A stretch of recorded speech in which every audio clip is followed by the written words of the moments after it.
Hi everyone, my name is Jimmy Smith and welcome to episode number 78 of the Rambler podcast, where we are passionate about sharing what makes Cathedral Prep the standard of excellence. And today on the podcast, we're happy to have Katie Munro on as a guest. Katie is a 3-time Sports Emmy Award-winning producer and a proud 2001 graduate of Villa Maria Academy.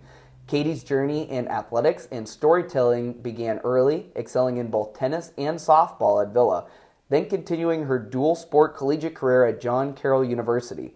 While earning her BA in communications with a minor in English, she didn't just shine on the field, she also led the Student Athletic Advisory Committee, wrote for the school paper, and worked in the Sports Information Department, laying the groundwork for a dynamic career in sports media.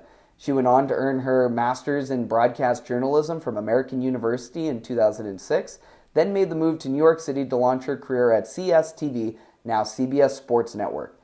In 2008, she joined NBC Sports, where she's since served as a feature highlight, tape, and graphics producer on some of the most prestigious sports broadcasts, including Football Night in America, Pro Football Talk, Formula One, the Triple Crown, and 9 Olympic Games, ranging from London to Beijing to Tokyo.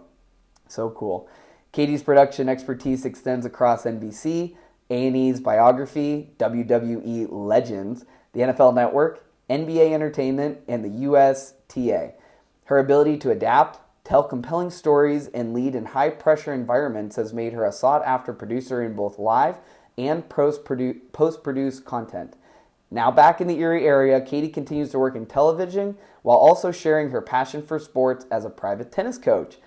Katie, thanks so much for joining us today. Wow, thanks for having me. I didn't realize how old I am after reading all those things. I mean, my goodness. So. Well, I tell you what, there's only so many times I'm sitting across from someone who's an expert in this field, where now I feel a little bit more pressure to make sure I do a good interview here. I think expert's a little friendly there. I'm not sure I'm an expert, but I have some experience. So Sure. I'm happy to be here. Oh, that's neat. But no, we really do appreciate your time coming in. And they can't see it on the podcast, but we'll include it in the picture when we post this. You brought an Emmy in, too. I did. They're How very cool. heavy, yes. And they're really cool. They just don't quite go with a lot of decor. So it's hard to stash this at the house somewhere for display. So I keep it in my office, and it's nice to bring them out when I need to. Yeah, so. I've never seen one in person, so this is a pretty neat experience. It is a lot heavier than I expected, as you mentioned. I guess it's real gold, so allegedly, that's what they say. That's what they say,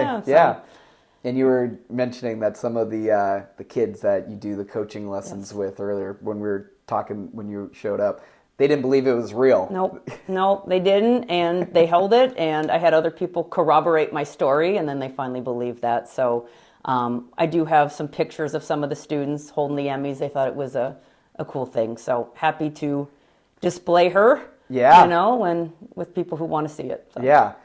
Well, I'm excited for this conversation with you. I have to give a shout out to Tom Doe. He was kind of one of the mutual connections that led to us connecting, so he'll be happy I mentioned his name. So. Go Tom Doe. And but no, I'm excited about this conversation because the amount of things you've covered, the stories you've been able to share, it'll be really fun to dive into that in a little bit. But where I'd like to start with you is maybe talking about even what led you to being a Victor, what led to you attending Villa Maria Academy. Sure. Yeah. So I went to St. John the Evangelist in Girard. It's no longer a parochial school, but Catholic education was important to my parents, and so they wanted to continue my education, in high school. So, I went to Villa, I did all the placement tests, and it was a great choice. I was right across from Girard High School, the public school, because I'm from Girard. So it would have been very easy to just walk across the street and go to high school, but my parents wanted me to push myself and really be prepared for college. So just a better academic structure and athletically, it was just the right choice. And immediately I knew it was the right choice. So. Now, being that you were out in Girard, was there any other friends from your area that attended Villa as well? Yeah, we had a good chunk of kids from St. John's. We would ride the bus in every morning and every, afternoon home. I don't even want to put a number on it, but it was nice to have friendly faces at Villa because for me, coming from the country, going to the city, it's a little jarring at first. I mean, you adapt. Everyone was so friendly and so nice, but it was nice having those familiar faces to kind of lean on Yeah. until you got your footing and found your groups. Yeah. So. That's one thing that I've kind of picked up as a theme when I've talked with others that have came from Girard, Northeast. Some years it seems like, yeah, there was a group of us. And then other times I was the only person from Northeast who came here. And That would have been hard. Yeah. That really would have been hard. But one thing about Villa, right out of the gate, they make you feel welcome and that you were a part of something like a community, a family. I know that sounds so cliche, and I know not everyone has a great high school experience, but mine was wonderful. And so I felt at home immediately. I found my friends through mixers and through sports, and it was the right choice for sure. Can you tell us more about that? When you say you had a great experience, what were some of those maybe like favorite memories, things that you look back on that you really appreciate with your time at Villa? You know, the sports teams were always great. We shared the same passion. You know, I played tennis, I played softball. With that, you get a nice friend group because you have the same schedules. Excuse me. It's also different passions in school. I wasn't a science person. I was never into math. I didn't do that sort of thing, but I like to write. I like to talk. I like to just communicate with people. And so being able to shine that way, be celebrated in those types of classes was nice. You know, I had to get through the math. I had to get through the science, but English time, this is fun, you know? And so just being able to be myself and be okay with being myself was very nice. So just, you know, the friends, the teachers were very passionate about everything too. So. Yeah. It's great that, you know, being able to be in an environment where, you know, you personally are celebrated, right, for who you are, and the teachers that have been at Villa, and I know the ones who are at Prep, want to encourage you to be the best version of yourself in whatever subject it is that you're passionate for. Well, I mean, some people are students, some people are not students, and that's okay. There's a place in this world for everyone, and so it was really nice to just kind of find your niche and go that route. And then everybody else do your thing too, like no judgment. And I mean, again, it's high school. It's not perfect. I'm glossing this over. But for me, I felt really welcome and encouraged to pursue my goals. Yeah. And I think hopefully other people felt the same. Yeah. You know? So it sounds like you had a great foundation at Villa. When you kind of think about, you know, where your career ended up going, how did Villa help prepare you in terms of shaping who you were to then go on and take on the world for what you've been able to do? I mean, accountability, number one. Right out of the gate, my parents and I, we discuss this frequently, which is interesting. Day one at Villa, I came home. My parents said, hey, how was school? I said, oh, it was great. I made some friends. And I need to start looking at colleges. And they were like, well, you're 14. Like, we're already looking at college. But right out of the gate, Villa said, we're preparing you for the future. We're making you, you know, earn this, work hard, study, and, you know, achieve your goals. It's not going to come to you. You have to earn it. So it prepared me to get ready to work. And I know, you know, in college, I had to work hard. Sports, you have to work hard. And then in sports television and media, you have to work hard. You have to be prepared. You can't just show up and expect, you know, the world to come to you. Right. So it really prepared me to go out and get things properly. You know, to work for it and earn it. So. Yeah, such a big component is, you know, that vision for what, not just the here today in terms of you're at Villa, you're a student, but that's great that they started you off on the right track to think, no, don't just think of your time now. We want to help you prepare for after your time at Villa. Otherwise, we're not doing our job. Right. I mean, I'm just trying to figure out how to get to class. I mean, what's for lunch today? Exactly. Do I have money for lunch? You know, and it was just, you know, right out of the gate. So, go Villa. They set us on the right path. So. And now it's funny, you know, we mentioned in your bio about you doing private tennis lessons, but we were talking beforehand, you know, there's different kids on the tennis team at Prep that you work with. It must be a funny kind of full circle moment for you now to be on the other side of that, to now tell those kids to be thinking about, you know, they're beyond their time at Prep. And Absolutely. And it's a different generation, but it is. It makes me feel old.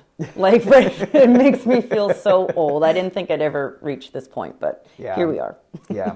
I've had those moments since really working back at the school where, a couple of the students say, "Oh, excuse me, sir." Sir? Oh, I know gosh. I get the ma'am. Oh, the ma'am. Like, no. But Not yet. But to them, I guess we're ancient. we're cringy now, apparently. So Apparently. We don't know the lingo. no, Yeah. and it's okay. Oh, that's funny. Well, thanks for taking a little stroll down memory lane there, so to speak. Love it.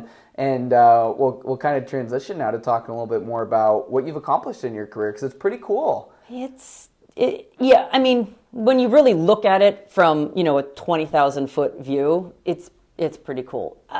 Getting there, it wasn't smooth. It's hard work. It's a lot of long days and a lot of sacrifices in the sense of like a social life, or you don't see your family and things like that. But from day one, I love sports. I grew up around sports. I played sports. I loved it. And looking back, I loved taking pictures. I loved telling stories. I loved creating things. And so it was pretty obvious as I got to college that I could make a career out of both of these things, because I'm not turning pro. I kind of knew that quickly. Like, I'm not taking my athletic career to the bigs. Not happening. So I thought, how can I put my passions together? And sports media was it. So I went to graduate school and I met a lot of people in the media industry, and I said, you know anyone in sports? Can you help me make connections? Because it really is about connections. You don't just show up to 30 Rockefeller in New York and be like, can I have a job? Right. Like, you have to kind of know who to ask and where to go. And I had some good people that directed me to CSTV in New York. I had just come back from DC. And so my parents were like, well, I guess we should visit New York, see if it's for you. Yeah. And then maybe, talk with the people at CSTV. So where did that drive come from? Because, so one of my questions was kind of, how did you break into the industry? And you kind of alluded to the networking, the connections there. But was that advice you got from somebody? Was that just very self-motivated? You just knew you wanted to break into this industry and you were just trying to figure out a way. I guess that's kind of where I'm asking where that drive came from. It was a combo. I've always been goal-oriented. I like setting a goal, whatever it is, as ridiculous as it might be, and I like achieving that. I get frustrated when I don't achieve goals. On the other side of that, in college, I don't necessarily think I knew any of the strengths I had. I was just kind of like, ooh, media. I didn't know, there's writing, there's broadcasting, there's video editing, there's research, there's all these other components to it. So I worked in the sports information office at John Carroll. So that's, we deal with all athletics across the campus. So I got a chance to do live stats. I got a chance to be the PA announcer for the women's soccer team and just different things like that. And my boss was super, super supportive of me and said, like, you're a good writer. Like, you were a really good writer. And I'm like, I just write. I mean, it just kind of came natural, and I didn't realize I was strong at it. And so he said, this is, maybe what you should do. So he got me writing for the paper, and and then, the TV component of it came about. And I said, I could kind of combine these two. So he pushed me to be more than I thought I was. And from there, I kind of like, okay, that's all I need. I'm going to go seek some of these opportunities out. Yeah, that's very interesting, because I think if it wasn't for his influence, right, who knows where he could end up. I needed that boost. I needed that encouragement. So. Right. Yeah. Sometimes we don't see our strengths in ourselves. And I was having fun. Yeah. Like, this is cool. Yeah. Like, I get to go watch, swimming tonight. I get to go watch basketball tonight. And how fortunate that you found something that you were passionate in, and you had the inherent skills already to be successful at it. I feel fortunate. Like, I do feel like this is, when I look back, like, this probably is the best career I could have had. Yeah. Right. And I'm very grateful that my parents, allowed me to dream. Yeah. Because it really is, I mean, you go home to your parents and be like, I'm going to be a sportscaster for NBC Sports. They're like, what? Okay, Bob Costas, like, what? So they were like, all right, dream big, kid. We'll try to make it happen. So, I mean, no, I'm not Bob Costas, but I have met him. Yeah. So it's humbling to work in that environment with all these great people. But, again, very fortunate I had people to support what I wanted to do.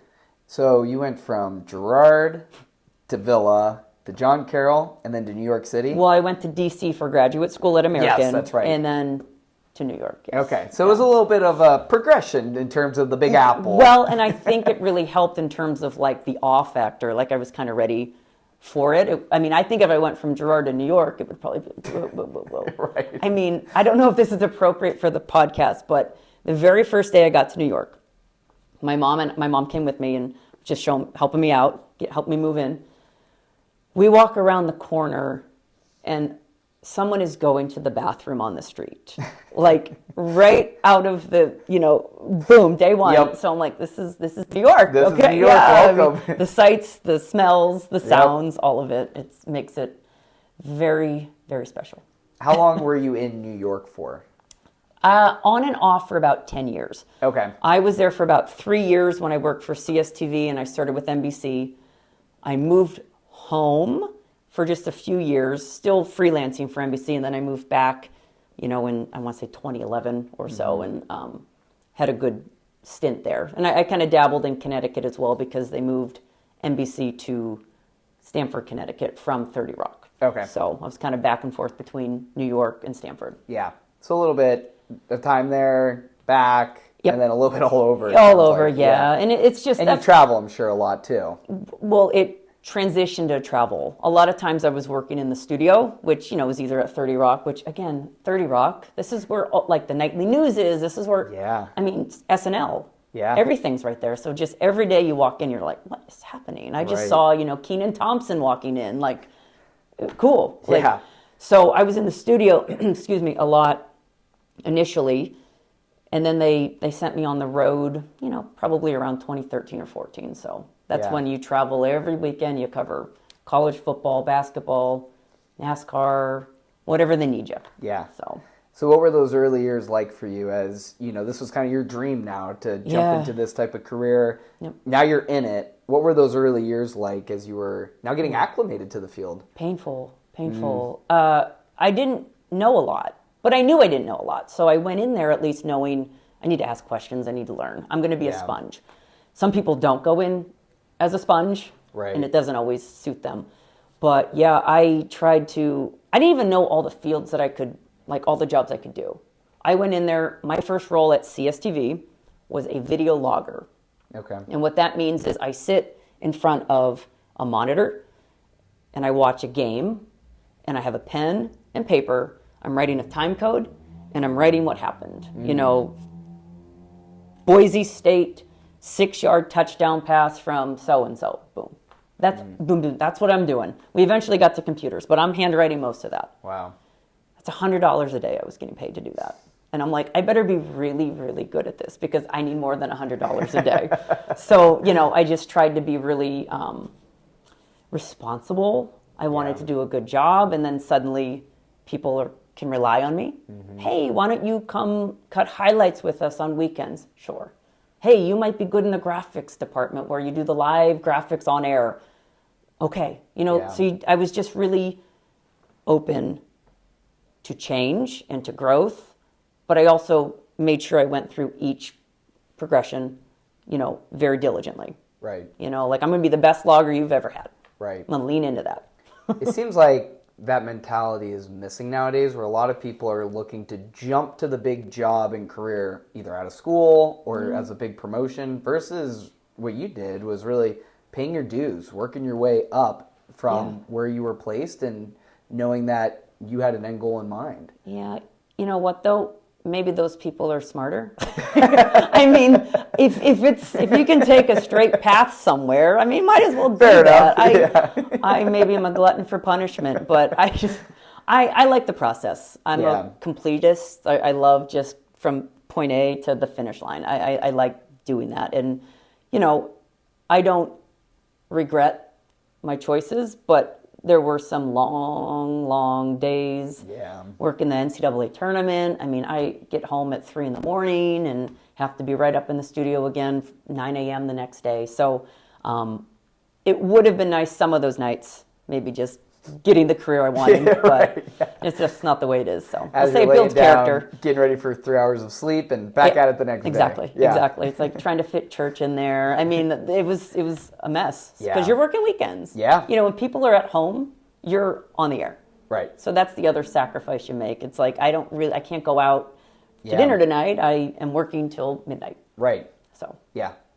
Monday Night Football is Monday Night Football. Yeah, exactly. College football is during college football. when you're sitting at home, I'm not. Yeah, right. So, Now, you've been a part of some pretty cool projects, productions, and specifically talking about the Olympics. I mean, you've covered some amazing games, and if you can just share a little bit with us what that was like to be a part of a production team of that magnitude. people are so talented. When my first Olympic Games were 2008 Beijing, I was so excited to get the call. I was a production assistant, so I was helping. I don't know. The show was, I think, 5 a.m. to 2 p.m. Yeah. And I was in the tape room, which, for those of you who don't know, in China, in Beijing, it's 12 hours difference. So if it's 5 a.m. local, it's 5 p.m. there. So if it's noon, our time, it's midnight. So not a lot of live sports are going on at midnight. Yeah. So in the tape room, what we had to do was we would take these segments of sports that maybe were shown or not shown, and we would have to play them back. Just saying, hey, this is what you missed men's basketball earlier. We're going to get you the first half next. So we're in the tape room just, queuing that up, playing it back, and we would provide, the half times and any kind of bridge segments between sports. Yeah. So that was my first, because I'd come from graphics, really. Yeah. So in the tape room, it's like, this is fun. I can see things now. I can, but you have to be organized. You can't, fall asleep. You can't daydream because it's live. Right. You got to provide pictures. You have to provide pictures. But yeah, so that was my first Olympics, and I've worked every Olympic game since in different capacities. Some on site, some back in the studio, and I've been to Vancouver, been to Sochi, been to Rio, been to Pyeongchang. Yeah. So, again, just acclimating your body to the different time zones. It's like you don't sleep on demand. So You weren't there for a vacation. It was work, right? What was really great, though, is you get there about a week early, and there is a day or two that's kind of set aside where you can sightsee a bit. So I had some really good workers that, hey, take it easy today. Why don't you go do a little tour or whatever. Cool. Yeah. And, your work friends become your friends. Right. Your friends. So Yes. we all could share it together. But Is there any Olympic memories or moments that really stand out to you over others, or anything that you saw live that I was a part of? Yeah. I didn't even know what I fell into. 2010, Vancouver, I was assigned the hockey venue. Hockey's big in Canada. I think people realize this. Just a little bit. In Canada, spoiler, they ended up winning the gold medal. Good thing, because I think there would have been riots in the street had they not. But I was a part of, for those hockey fans out there, the golden goal. Sidney Crosby scored that gold medal winning goal in, I think it was double overtime, or whatever overtime it was. I was working that game. That's cool. The place just erupted. And just being a part of, first of all, the comeback from America. They scored 2 goals to tie it up, which we're in the IBC at that point, which is the International Broadcast Center. The place erupted. Just, you could hear all the fans and all the people in the building working, watching it. Yeah. And then Canada wins, and you hear that eruption, and just knowing, whoa, everyone's watching us right now. Yeah. Don't screw this up. Don't screw this up. So I'm just ugh. But that was probably my favorite Olympic moment that I was a part of. There's been so many more. Oh, yes. Yeah. Michael Phelps. I didn't really work swimming, but I was able to see him perform, which is cool. That is cool. Because he's probably the greatest swimmer we've ever had. I would say. I mean, that might be controversial. I don't know anymore, but... To our listeners, they agree. Okay, sure. good. Yeah, they all agree. Yeah. Don't write in if you don't. Yeah, that's right. No private messages. Yeah. I get chills just you sharing that story, just because the magnitude of the moment, being a part of that, I can imagine was just very special. Probably in the moment you don't realize it until later on. You're like, holy cow. Well, yeah. You have to trust your instincts too, because realizing in that moment it is not about you, it is not about TV. Yeah. You have to just back off, because a lot of people will want to overproduce it, but you just have to stay back let the pictures speak for themselves. Let the passion, let the energy, let the emotion all tell the story. Yeah. And that's why, at NBC, I'm in the production meetings where they, talk to talent and say layout, which just means shut up. Yeah. Just let it breathe. Yeah. And you'll hear at Super Bowls and things like that, Jim Nantz, all those guys just shut up. Yeah. And just let it go. So I was just about to say, some of my favorite moments are if I'm watching, college football, Saturday night game. You can hear the crowd, the kickoff, the return for the start of the game, and they're just quiet. And they just let the moment speak for itself. Yep. And sometimes that's the best you can encapsulate.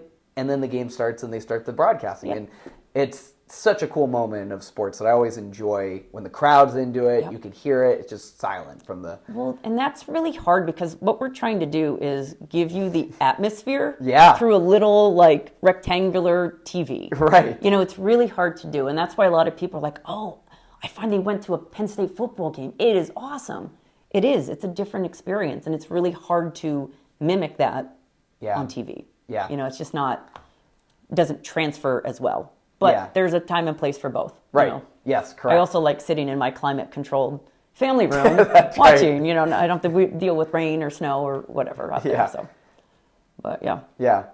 That's so cool. And I mean, with the work you've done and where you've been able to lead to now, we mentioned you have an Emmy here. You have 3 Emmys that you've gotten for your work. And, what does that kind of recognition mean to you when you think about those moments that you were making $100 a day just doing what you were doing for your job, and you kind of grind it out to get to where you're at, but then you get recognition like this, and it's something that you now have to have. Well, tricked him again, made him, I fooled him, I'm good at this. No, it is, it's a statue, but it does symbolize work, experiences. And so I have 3 different decades, which is crazy. So this is 2008, which represents the beginning of my career. So I look back at that and be like, okay, you were a baby, just starting out, not knowing really much about this. Yeah. And so it takes me back to that place. My other Emmy was 2012, which was for the London Olympics.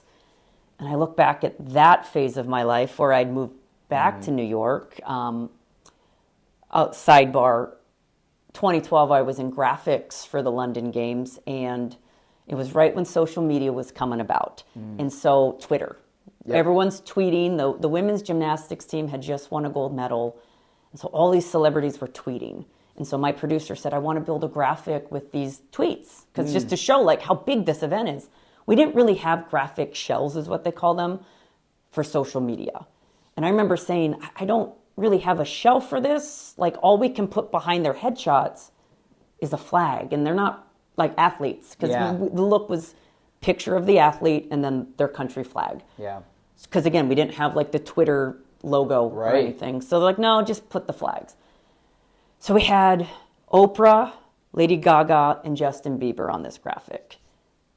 And I put American flags behind them. And Justin Bieber's Canadian. Right. Okay. So BuzzFeed, I woke up the next morning, wrote a scathing article about this. NBC screwed up their graphics. And I'm like, oh, nobody caught it. Yeah. Nobody. And it was just oh my gosh, whoopsies. But then we got the social media shells that we needed after that. But I took one for the team. But this article was just he's not American, he's Canadian. So that's what this 2012 Emmy reminds me of. and then my last Emmy was for, I think it was 2022-23, which would be, I think that's the other Beijing game that was maybe COVID. Well, Tokyo was COVID delayed. Yeah. I think Beijing was the other one. So again, that's a completely different time in my career. So they're all just really nice to look at and think back and reminisce. Man, you've progressed a little bit. Not for the better necessarily, but I've progressed. But I think that is cool that they're spaced out with the different timestamps to represent a different phase of your life. 1000%. Yeah. Yeah. And that's looking back, and preparing for this too, I forgot things I worked on. Yeah. I'm not saying that to be overly confident, but it's just you do this every day and you don't take it for granted, but you got to get through the day. Yeah. But looking back, it's man, that was fun. I forgot I did that. So that's why they are pretty symbolic of how old I am. Right. Yeah. And how long I've been in this. I mean, right? Yeah. Like, yeah, you're old. Yeah, I know. Yes, I am. understand what you're saying. Yeah, it's a fact. So. Oh, that's funny. So, you've been a part of so many different sports events, so many different games. I even like the little the A&E, the WWE Legends. I mean, you've covered so many different things. It's so much fun. And whether you're out there producing, a taped feature story on something, or you're working a live event, what do you think it is that makes a great story in sports? A beginning, a middle, and an end. I know it's so basic, but truly, you have to have a path. My big thing when I do these, whatever it is, whether it's a feature, whether it's a documentary, whether it's long form, short form, I try to produce for my mom, because she's not an avid sports fan. She's a viewer, and I try to simplify the story enough that she understands it. There's a time and place for all the stat heads, like the inside baseball stuff, like, oh, I want all those figures. That's fine. That's not what I'm going to do. I want the human interests, your backstory, what makes you interesting, and where we're going from here. Like that, to me, just simplify it. Yeah. And you can make it cool with different effects. Like you can, throw in pictures of these guys when they were kids and stuff. You don't necessarily have to say it. Sure. Because broadcast media is entirely different from audio, radio media. Yeah. This, we have to use words. You don't have the, pictures to support this. Yeah. And what I do, you do. So sometimes you just let the picture speak and just let the athlete speak as well. Yeah. So, but yeah, beginning, a middle, and an end. It's so basic, but listen to your teachers, everyone.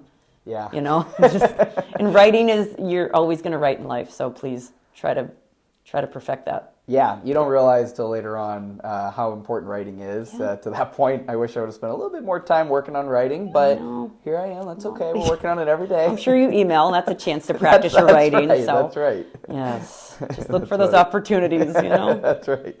No, but that's really good advice. I think from the macro of what you do. To your point, you're trying to reach people who maybe aren't the most sports enthusiast people, but they enjoy watching sports. So there is a place for the inside baseball numbers and people, the inside football, the draft evaluation for everything that just happened this past weekend for the draft.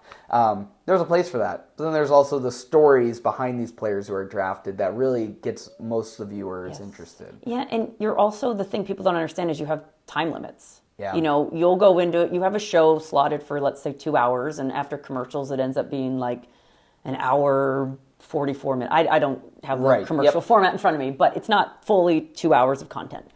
They slot you in for like, hey, I can do this feature for, 2 minutes. Yeah. So you have to figure out what's the best part of that story in 2 minutes. Yeah. Like what is relevant? Because I could go on, you can tell now, I talk so much. I could go on for days for these stories. You can't. Yeah. And so it's really good at decision making. You have to be decisive and just trust what you're doing. And does that come from experience too? Just more time around figuring this stuff out for what sticks, what doesn't? Absolutely. You start to we call it an internal clock. You kind of know like, oh, this is treading heavy. This is treading long. And in some cases, you have time to tinker. Yeah. Like when we were doing the documentary on WrestleMania 1, that was a 2-hour show. We edited really fat. And then we kind of trimmed it down from there. But we went for months. Sometimes you have hours. Like when I worked daily shows, it was, hey, I need a 2-minute feature on Robert Griffin III. That was at the time. So that's how old I am. And so I had to find footage. I had to find calls to support it. It's not narrated. Yeah. I mean, this is all like natural sound, either through interviews, press conferences, the, broadcast.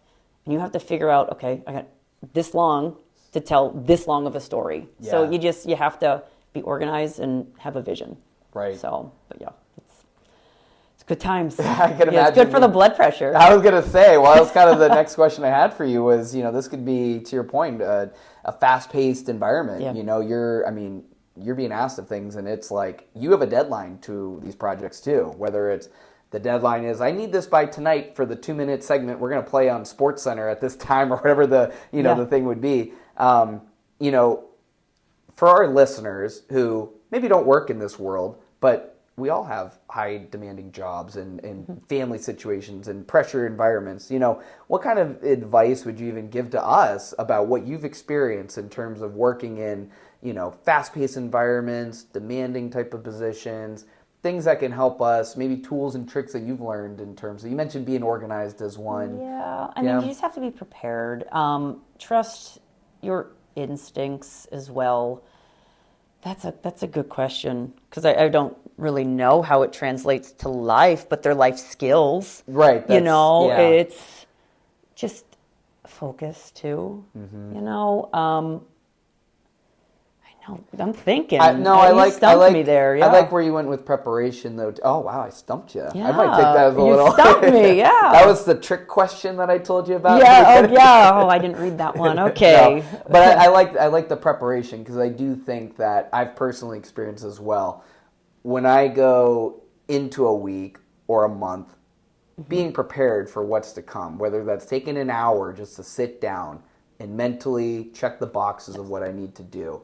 Those things help me feel it helps me mentally lighten the load. Yeah. Even though the demand is still there, mentally I feel more prepared to tackle it. Sure. So I like where you're going with that. Yeah, you have that kind of cloud over your head sometimes of just like, I got to do this. And it's just like, just breathe. Yeah. And here's the other thing about live TV.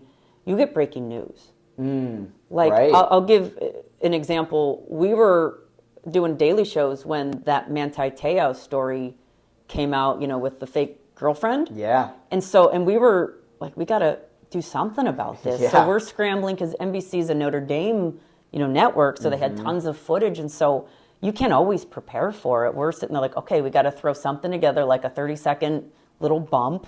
Right. Let's find footage. And you just have to, I think, know your material in the sense of where things are and what makes whatever product you're producing, what makes it good. Yeah. So you know where to find those. Like if I'm running out of gas in my car, I should know where a gas station is. Yeah. You know, like I can't help that. I guess I can't help if my gas is running out. I should have filled it up last night, okay? But I didn't. So I need to know where that gas station is. Yeah. You don't need to panic. You just need to proceed. Right. And you can't, like I said earlier, pictures. You got to provide pictures. You Yeah. just can't air dead air. Yeah. So, well, to your point, so preparation being one, but second, it's you're leaning back on your professionalism, the instincts, the things that you know. your training. Yes, exactly. Yes. Yep. Yeah. So everyone just trust your gut. And don't panic. Just move forward. Just keep walking. Just keep moving, and you'll be all right. So now for the young professionals or maybe students who are listening to this episode who are really interested in the career you've had and they wanted to learn more about what you've done, and maybe they aspire to be a Katie Munro and do what you've done. Be better, everyone. Be better. But what advice would you give to a young professional, somebody in school who's striving for a career like this? Yeah, I would say be open. Be open-minded to opportunities. Be a sponge. You know, like I mentioned earlier, I didn't necessarily have the path. I knew the idea of what I wanted to do. And, you know, I exposed myself to public address announcing and to writing and to stats and all kinds of different things. And you find your niche. So take advice from people who want to give it, because not everyone wants to give advice. Some people just, they want to do their job. They don't want anyone, you know, bugging them. Yeah. So when somebody's offering you advice, please just listen. Even if you don't take it, just hear it. And process it, and it might help you down the road. You don't know everything. You don't. Yeah. I mean, and that's the other thing. You want to be confident, which is okay to be confident, but understand you don't know what you don't know. Right. And that's just time. That's just experience. And I remember some of my colleagues who are older had said that to me, like, you'll get to it. You just have to experience it. Like, what happens in a show when, you know, the power goes out? Like, you can't prepare for that. Right. You just have to experience it and trust everyone. And, you know, just stay focused, stay dogged about what you want to do, and look for opportunities. They're not going to come to you. You have to go get them. Yeah. Well, I think that's one theme I've picked up through your story here is the initiative you've taken to either be the most prepared you could be, to seek out those who can help you and network and connect with others. Doing your best at the job you're currently at, so that way people can trust you and rely on you for future opportunities. Yeah, I mean, I don't know. My parents were good at, you know, this is your job, do it. Like, if you're going to mow the grass, mow it well. Yeah. You know, like, what's the point of doing something sloppy? Right. You know, and so I'm fortunate that was kind of instilled in me early, but I think a lot of people have that deep down. Yeah. They just need to be pushed to do it, you know, and reminded this isn't forever. Yeah. You know, I'm not going to be a logger forever.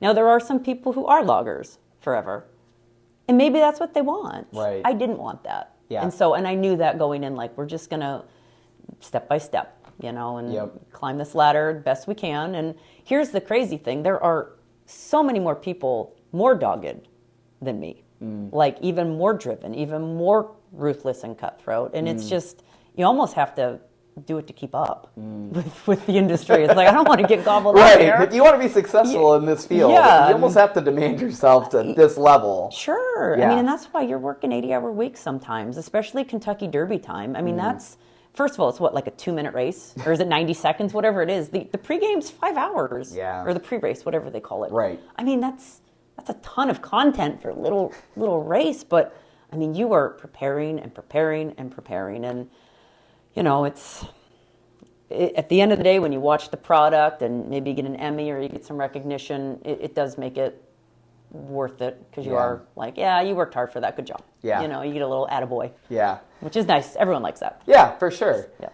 What do you see with the, I'll call it TikTokification of media today? I mean, it seems like there's so much just people going to their phone for social media, whether it's the TikTok videos, Instagram, whatever guilty. it is. I do TikTok all the time. I love that. Yeah. So where do you see sports media going in the future with the changes that we're seeing nowadays with social media and media? And sorry, this wasn't a question. No, it's all right. If only I had a crystal ball. Crystal ball, exactly. Man, I'd make millions if I could predict this. I know. I don't know. I mean, everyone's a content creator at this point, which is okay. It's not a bad thing. The way, I think COVID changed things as well, because we did the Zooms and suddenly we're accepting of maybe lesser quality. I don't think the average person cares if it's like 8K or, you know, the picture you're seeing. We in the media, we do. We want it to be perfect. Yeah. So you have people who have this really expensive equipment that can do those, you know, cool video game like pictures of football games and things like that. Or you have your smartphones, which are pretty amazing. I didn't have that when I was a kid. So I think anybody can just point and shoot. Right. Again, if it's got a good beginning, middle, and an end, it's a story. You know, and there's so many more avenues that we can broadcast things. It doesn't just have to be, you know, Football Night in America, Sunday nights, NBC. Right. No, we can watch that on Peacock. We can, you know, I can watch highlights on my phone. I think it's going to change the way we consume sports. I don't think there's going to be so many events that you just sit down for 4 hours and just watch. I mean, Super Bowl probably. Right. But like even the Olympics, like that's a 2-week thing and it's nonstop. They have it on, you know, you can watch it on your phone, you can watch it on Peacock, you can watch it at work while you're, you know, on your iPad or something. So the access is great. I think it just changes remember like the must-see TV days, you know, or I'm going to sit down at 8 o'clock and watch this. I don't think that really exists as much. Yeah. I mean, kids nowadays, they wouldn't even understand what it means that if you missed a show that was only on at 8 o'clock on Tuesdays, you didn't get to see it the next day. It wasn't like it was then streamed and you could just play it whenever or see clips on your phone. Yeah. I mean, you missed it. You missed it. And there's really, at that point too, the internet wasn't like, you think it recaps. Yeah, you had to wait for like a magazine to come out with like, this is what happened last week. So yeah, there was a lot of planning there. But now I just think it's pretty immediate, and which is kind of a good thing. Especially, I mean, people like sports. They love talking sports. Let's do it. You know? It's better for all. I think so. And TikTok's such a fun little platform that like amateurs can perfect their craft, you know, and you can work on this little editing thing, which is different than an actual edit, you know, bay, but same principles. Yeah. You know, so you, instead of a mouse and a keyboard, you're using your hands, which is wild to me. Yeah. Wild. But hey, go get him. You know? It'll be interesting 10 years from now, what the kids who have been growing up with it will be doing in media 10 years from now when they get into those corporate jobs. And that's interesting. Yeah. I hope the sport still stays relevant and center. You know, like, because I feel like sports TV's transitioned to all these talking heads, which, you know, you like to kind of hear some stats and some opinions, but after a while, it's like, I just want to see the game. Yeah. I stop talking. Let's play. Right. So I don't know. Hopefully we keep the emphasis on the actual action, but who knows? I think a lot of our listeners are agreeing with you right Good. now, Yeah, saying, yes, Katie, preach. Well, and this is me. I'm part of these 5-hour pre-games. Yeah, I'm like, right. what are we doing? This is so long, but it pays the bills. That's right, it does. Yeah. And people watch it. Y'all suckers for watching it. Shame on you. Sorry, you know. industry secret. Yeah, I mean, like, you definitely don't drink too much water because you're not getting out of that chair. You can't go to the bathroom. Oh, Good that's times. funny. Well, this has been a lot of fun chatting with you. I got one more question for you to end the podcast with. It's separate from the career questions and whatnot, but this is a fun one. I ask all the alumni who are guests the same question at the end here. But if you could go back in time, knowing what you know now, and speak to your classmates at your graduation, what would be the message that you would say to your classmates? Which I don't know if you know this. I was the class speaker. I didn't know at that. my graduation. This is so, like yeah. the second time this has happened. Yeah, That's so cool. I was the class speaker. Okay, so what's the revised speech? Or revised speech? Yeah. Wow. Oh man, I would tell them. That's so fun. To moisturize for sure. Take care of your skin. That sun, we tan so much. Like that's so bad for your skin. But truly, just you're going to be okay. You know, perspective is so key. Things that are big today are small tomorrow. You know, you just have to just keep going. Keep going. It's going to be all right. And as long as you trust in, you know, your faith and your family and the way you were brought up in your education, you're going to be all right. So take your path, whatever it is. Go have fun. Live your life. But, you know, no one gets out of this alive. We don't. I mean, we don't. Yeah, so enjoy it. Yeah. Well, I like the just the demeanor of just everyone settle down.